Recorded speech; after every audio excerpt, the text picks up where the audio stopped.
Maka mustahil kalau kita menginginkan surga tetapi yang dijadikan idola adalah orang-orang kekinian.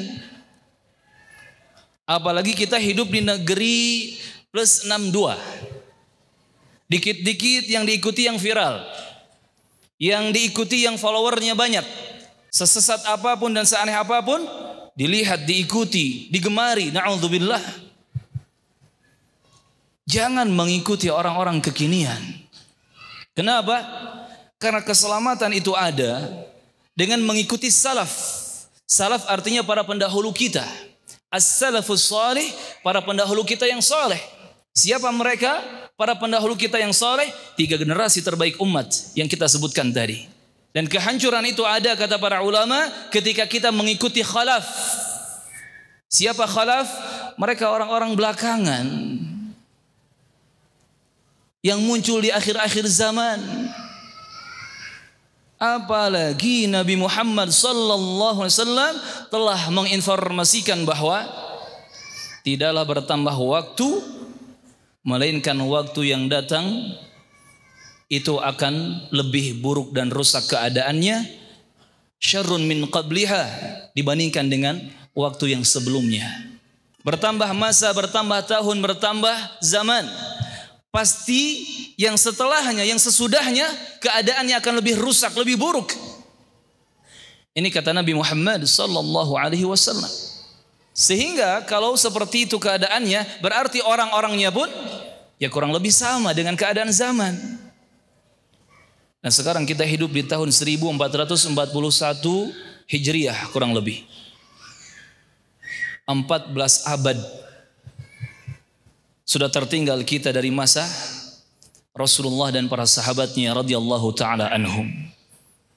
Jangankan 1 abad, jangankan 14 abad, 1 tahun saja, ketika bertambah tahun demi tahun, hanya selisih 1 tahun saja, itu pasti sudah ada perbedaan. Jamaah rahimani wa rahimakumullah.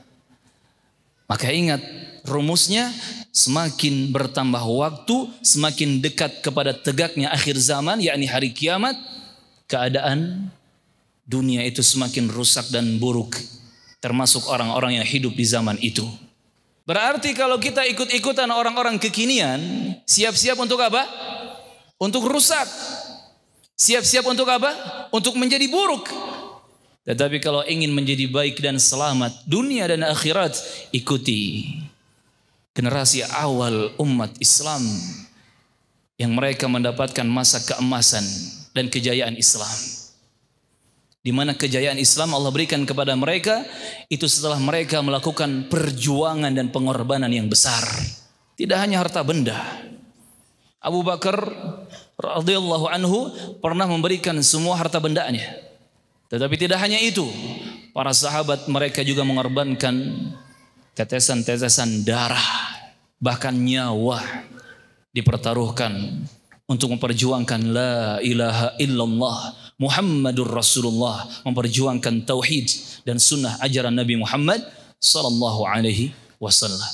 Termasuk, tolong saya ingatkan kepada teman-teman, barakallahu fikum, enggak perlu kita ngefans kepada Ustadz fulan, Ustadz fulan. Jangan mengikuti orang-orang kekinian.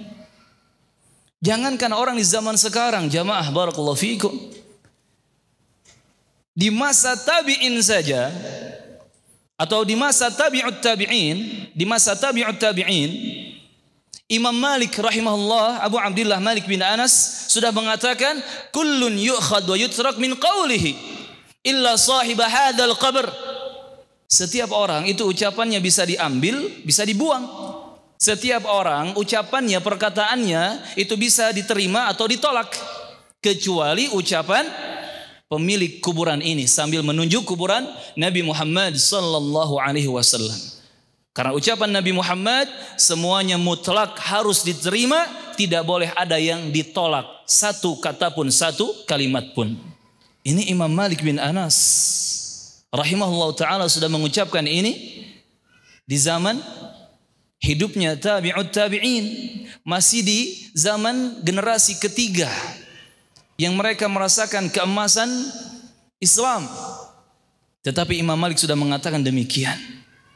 Di zaman tabi'ut tabi'in saja, enggak semua orang tabi'ut tabi'in bisa diambil ucapannya begitu saja atau mutlak, tidak bisa. Harus dipilah dan dipilih mana yang sesuai dengan dalil yang benar, itu yang diterima. Kalau ternyata bertolak belakang dengan dalil, berselisihan dengan dalil, bertentangan dengan dalil, ditinggalkan ucapan yang menyelisih dalil itu dan tetap yang diambil adalah dalil yang benar.